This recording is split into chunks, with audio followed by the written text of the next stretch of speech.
Assalamualaikum warahmatullahi wabarakatuh. Alhamdulillah nahmaduhu wa nasta'inuhu wa nastaghfiruh wa na'udzu billahi min syururi anfusina wa sayyiati a'malina. Man yahdihillahu fala mudilla lahu wa may yudlil fala hadiya lahu. Asyhadu an la ilaha illallah wahdahu la syarika lahu. Asyhadu anna Muhammadan 'abduhu wa rasuluhu la nabiyya ba'dahu. Allahumma salli wa sallim ala sayyidina wa maulana Muhammadin wa ala alihi wa ashabihi wa man tabi'a huda. Amma ba'du fa ya ibadallah ittaqullaha haqqa tuqatih wa la tamutunna illa wa antum muslimun. Nas'aluka Allahumma al-ijabah 'ala hadhihi. Al-Fatihah. A'udzu billahi minasy syaithanir rajim. Bismillahirrahmanirrahim. Alhamdulillahi rabbil alamin arrahmanir rahim maliki yaumiddin. Iyyaka na'budu wa iyyaka nasta'in ihdinas siratal mustaqim siratal ladzina an'amta 'alaihim ghairil maghdubi 'alaihim waladdallin. Kali ini kita akan kembali memasuki ayat iyyaka na'budu wa iyyaka nasta'in. Sebagaimana telah kita bicarakan pada kesempatan yang lalu, bahwa pada ayat Alhamdulillahi Rabbil Alamin terkandung dua informasi, dua pengakuan yang masih berbentuk batini atau pengetahuan bahwa Dia, Allah, adalah Al-Ma'bud. Dia pemilik semua pujian, milik Dia semua penghambaan. Dia juga adalah Rabb di uluhiyah dan rububiyah, dalam pengetahuan, dalam keyakinan. Nah, kali ini keyakinan itu diungkapkan dalam sebuah ikrar kalau Allah itu adalah Al-Ma'bud yang disembah. Maka kita menyatakan ikrar Iyyaka na'budu, hanya kepada Engkau kami menyembah atau menghambakan diri. Dan karena Allah juga adalah Rabbul Alamin, zat yang menciptakan, merawat dan menolong seluruh alam, maka kita pun berikrar dalam sebuah ungkapan statement wa iyyaka nasta'in, dan hanya kepada Engkau kami memohon pertolongan. Pertama, kenapa didahulukan lafaz iyyaka daripada na'budu dan iyyaka daripada nasta'in? Dalam istilah Arab itu disebutkan mendahulukan maf'ul atas fi'il dan fa'ilnya. Biasanya orang kan mengatakan na'buduka wa nasta'inuka. Kita juga begitu berdoa. Nahmaduhu wa nasta'inuhu wa nastaghfiruh. Tetapi di sini dibalik. Maf'ulnya dulu, kepada Engkau kami menghambakan diri dan kepada Engkau kami memohon pertolongan. Ini dalam penggunaan kalimat ini mengandung arti ada al-qasr, pembatasan. Hanya, karena didahulukan kalimat iyyaka berarti hanya kepada Engkau kami menghambakan diri, sesuai dengan keyakinan bahwa memang hanya Dia yang berhak untuk diperhamba. Pernyataan hanya kepada Engkau kami mohon pertolongan ini selaras dengan statement sebelumnya di dalam keyakinan kita bahwa hanya Dia yang berhak diminta pertolongan atau mampu memberikan pertolongan dalam tauhid rububiyah. Jadi sekarang tauhid itu, tauhid uluhiyah dan rububiyah kita sudah mengejawantah dalam sebuah pernyataan. Ini pengulangan saja sekira. Yang kedua, mengapa didahulukan di sini pernyataan na'budu daripada nasta'in? Tidak iyyaka nasta'in wa iyyaka na'budu. Kita tahu bahwa yang namanya na'budu, menghambakan diri, itu adalah penghambaan kepada Allah, merupakan kewajiban kita, ibadah kita. Sedangkan nasta'in adalah permintaan kita, harapan dan keinginan kita. Dalam ibadah itu terkandung makna na'budu, terkandung makna segala ibadah, segala yang diperintahkan Allah atau segala sesuatu yang merupakan kewajiban kita kepada Dia. Sedangkan nasta'in mengandung pengertian ada segala sesuatu yang berhubungan dengan hak kita dan kesediaan Allah untuk melayani, memberikan harapan kita. Maka ibadah didahulukan daripada permintaan. Dalam bahasa hukum nanti laksanakan kewajiban baru tuntut hak. Jadi dahulukan menunaikan kewajiban daripada menuntut hak. Jadi, ibadah kewajiban kita, nasta'in adalah hak kita. Dahulukan orang menunaikan kewajiban, baru kemudian dia menuntut haknya. Jangan dibalik, sibuk menuntut hak tapi tidak melaksanakan kewajiban. Ini mengapa didahulukan na'budu dari nasta'in.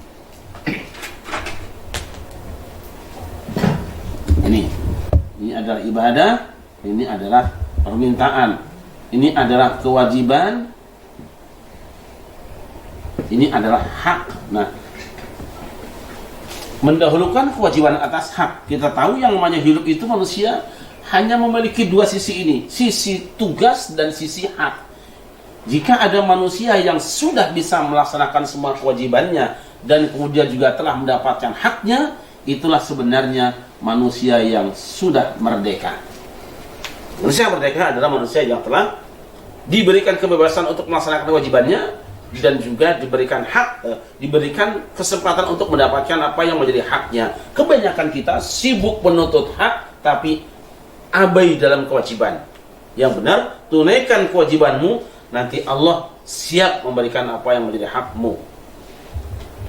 Nah, kemudian di dalam kata ibadah ini digunakan apa yang masuk di dalamnya yang namanya az-zikru, zikir, al-ibadah. Dan nasta'in di sini adalah ad-du'a. Nah, di sini didahulukan zikir atas doa. Didahulukan ibadah atas doa. Seakan-akan ada perintah, hai manusia, jika kamu akan berdoa kepada Allah, dahulukan menyebut nama-nama Dia. Dahulukan zikir, dahulukan ibadah, baru kamu meminta. Maka dalam kebiasaan kita yang diajarkan dalam syariat bahwa di dalam kalimat ibadah, dalam kalimat doa, biasanya diawali dengan zikir, baik itu penyebutan nama Allah maupun yang lainnya. Ibadah, baru permintaan. Nah, di awal sudah kita sampaikan dulu bahwa dalam kita minta kepada Allah sebaiknya dimulai dengan Asmaul Husna. Itu adalah zikir, itu adalah ibadah. Jadi Al-Asmaul Husna, nama-nama yang baik di sini. Di sini adalah as-su'al, ad-du'a. Maka pas ketika kita bicara dalam Bismillahirrahmanirrahim itu, nama Allah ini walillahil asmaul husna fad'uhu biha. Ya. Allah pemilik Asmaul Husna nih.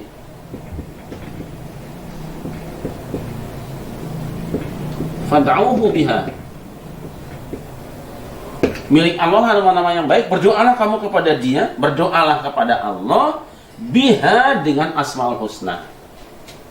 Didahulukan Asmaul Husna, baru berdoa pada Allah. Dahulukan ibadah, baru minta kepada Allah. Dahulukan kewajiban, baru meminta hakmu sebagai hamba kepada Allah untuk meminta. Nah, kemudian yang berikutnya adalah mengapa di sini digunakan digunakan domir nahnu. Nah, ini penting di sini. Bukan iyyaka a'budu wa iyyaka asta'in, tapi nahnu. Dulu ada seseorang yang mengatakan bahwa domir nahnu itu terbatas hanya pada penciptaan manusia, tapi tidak pada penciptaan langit, karena melibatkan makhluk di situ.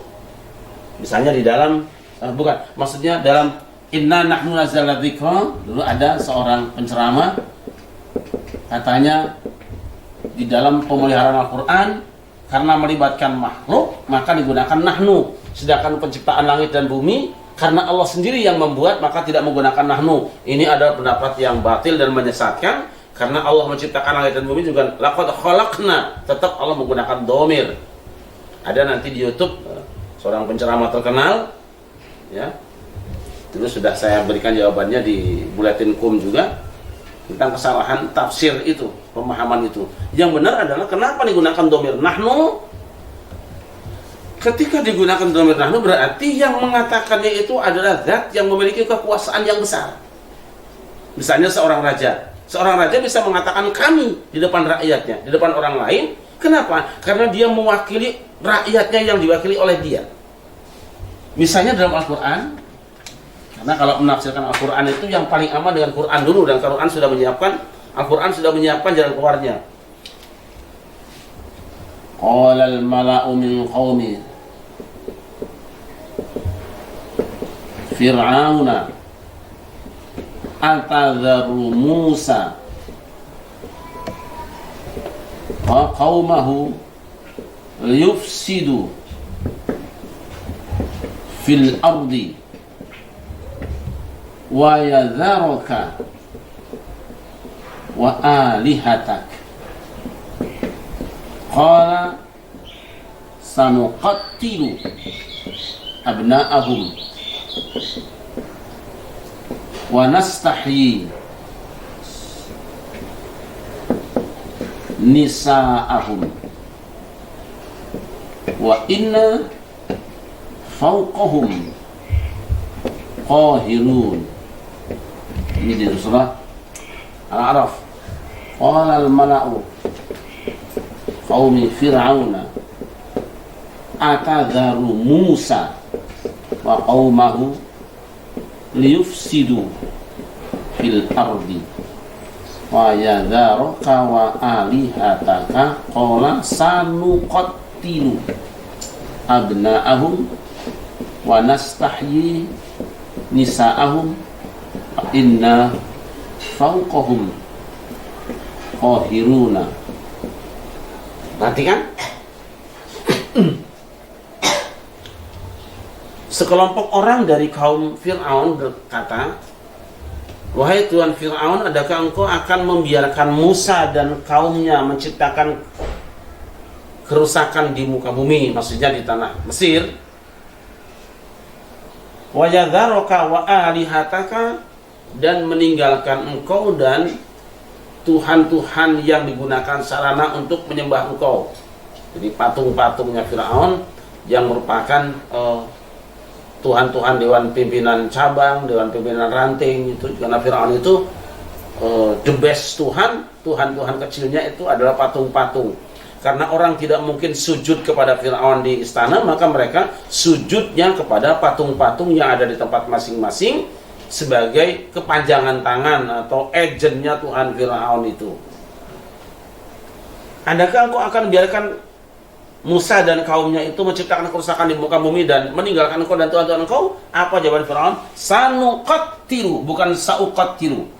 Ini domirnya nahnu, kita atau kami. Kata Fir'aun, yang ngomong satu orang, qala, dia berkata, kita akan membunuh anak laki-laki mereka, kami akan membunuh anak laki-laki mereka dan membiarkan anak-anak perempuan mereka, dan kami pasti unggul di atas mereka. Jadi pernyataan Fir'aun kami, padahal yang bicara cuma satu orang, karena Fir'aun adalah orang yang punya kekuasaan mewakili semua rakyat yang berada di bawah kekuasaannya. Nah, ketika Allah mengatakan digunakan dhamir nahnu, biasanya itu penggunaan nahnu kalau dihubungkan dengan Allah itu menuju kepada kebesarannya. Nah, tetapi sekarang dhamir nahnu di sini digunakan oleh makhluk kepada Allah. Apa bedanya? Kalau digunakan oleh seorang makhluk mengatakan sesuatu kepada Allah, itu mengisyaratkan banyak hal. Salah satunya adalah bahwa ini menunjukkan bahwa apa yang dilakukan sebagai makhluk di sini disyariatkan untuk dikerjakan secara bersama-sama. Berarti na'budu, kami menghambakan diri kepadamu. Artinya apa? Walaupun yang ngomong sendiri, ini isyarat sunnatnya ibadah berjamaah, disyariatkannya hidup berjamaah sebagai hamba. Saya ulangi, ketika domir nahnu digunakan oleh Allah, maka menunjukkan bahwa dia adalah zat yang punya kekuasaan. Tetapi ketika hamba mengatakan kami, itu menunjukkan bahwa apa yang dilakukan oleh sang hamba tadi itu disyariatkan untuk dikerjakan secara bersama-sama atau berjamaah. Yang pertama. Yang kedua, bahwa semua hamba itu pada dasarnya adalah satu. Ketika akan berbuat, hendaknya dia memikirkan yang lainnya. Dari sini kemudian muncul iyyaka na'budu dalam zikir, dalam ibadah. Disyariatkan berjamaah dalam ibadah, disyariatkan berjamaah di dalam zikir kepada Allah. Maka tidak harus banyak kita berbicara. Kalau orang bertanya apakah disyariatkan hukum zikir berjamaah, cukup lafaz iyyaka na'budu sudah mengisyaratkan ini adalah zikir berjamaah, zikir bersama-sama, tidak butuh dalil yang lain. Sebutan orang selama ini mengumbar ratusan bahkan ribuan dalil argumentasi tentang boleh dan tidaknya zikir berjamaah karena lupa sebenarnya sudah diisyaratkan di sini, sudah ada di sini. Apapun bentuk ibadah, apapun bentuk zikir kepada Allah, pendekatan diri kepada Allah sebagai hamba, penghambaanmu pada Allah disyariatkan untuk kamu mengerjakannya secara berjamaah. Andai dulu orang-orang yang bicara fikih memahami seperti ini, mungkin selesai, tidak ada perdebatan. Masalahnya perdebatan itu muncul karena ketika membaca ayat ini mereka tidak sabar dan tidak berhenti, langsung ribut mencari tema yang lain. Alhamdulillah. Banyak zikir yang mengisyaratkan banyak dalil yang mengisyaratkan zikir berjamaah. Misalnya dalam hadis disebutkan bahwa ada malaikat yang mencari-cari majelis zikir ketika mereka berkumpul di situ, kemudian malaikat menghamparkan sayapnya. Juga ada dialog Nabi dengan para sahabat, apa yang kamu lakukan di sini? Kami sedang berzikir, bertasbih, bertahmid pada Allah. Tidak yang lain, tidak. Baik, kami bukan melarang kamu melakukan ini. Justru aku melihat malaikat tadi berkerumun turun menghamparkan sayap pada kamu semua. Ini semua menjadi argumen bahwa ibadah zikir itu dianjurkan berjamaah. Timbul sekarang ketika sholat misalnya, apakah sholat dianjurkan berjamaah? Ya, menurut asalnya sholat fardu berjamaah. Tapi bagaimana dengan sholat sunat? Sholat sunat ada dibagi dua, ada yang disyariatkan berjamaah, ada yang tidak. Tetapi kalau kita membaca hadis-hadis Nabi, kita akan menemukan banyak sekali dalil tentang bolehnya sholat berjamaah, sholat-sholat sunat. Misalnya Nabi pernah diundang untuk datang ke rumahnya Itban bin Malik. Dia adalah seseorang yang sudah tidak jelas pandangannya, tidak bisa melihat jalan, dengan bahasa lain sudah buta pandangannya. Dia membuat tempat sholat di rumahnya, lalu mengundang Nabi untuk ala berkah. Di manakah aku boleh sholat, kata Nabi? Di manakah aku harus sholat? Di sini wahai Rasulullah. Rasul pun sholat di situ. Kemudian para sahabatnya pun ikut sholat di belakang. Nanti hadis ini dicantumkan di dalam kitab Sunan Ad-Daruqutni, babnya tentang sholat duha berjamaah. Karena memang waktu itu melaksanakannya Nabi sholat sunat duha. Hadis ini sahih riwayat Al-Bukhari dan Muslim. Tetapi dalam Bukhari Muslim tidak disebutkan sholat apa namanya. Sedangkan di dalam Ad-Daruqutni disebutkan bahwa sholatnya adalah sholat duha. Berarti sholat duha boleh berjamaah. Baiklah hamba-hamba Allah, karena sudah datang waktu maghrib, insya Allah kita akan lanjutkan esok hari. Mudah-mudahan ibadah kita hari ini diterima oleh Allah Subhanahu Wa Taala. Selamat berbuka puasa. Terima kasih. Assalamualaikum warahmatullahi wabarakatuh.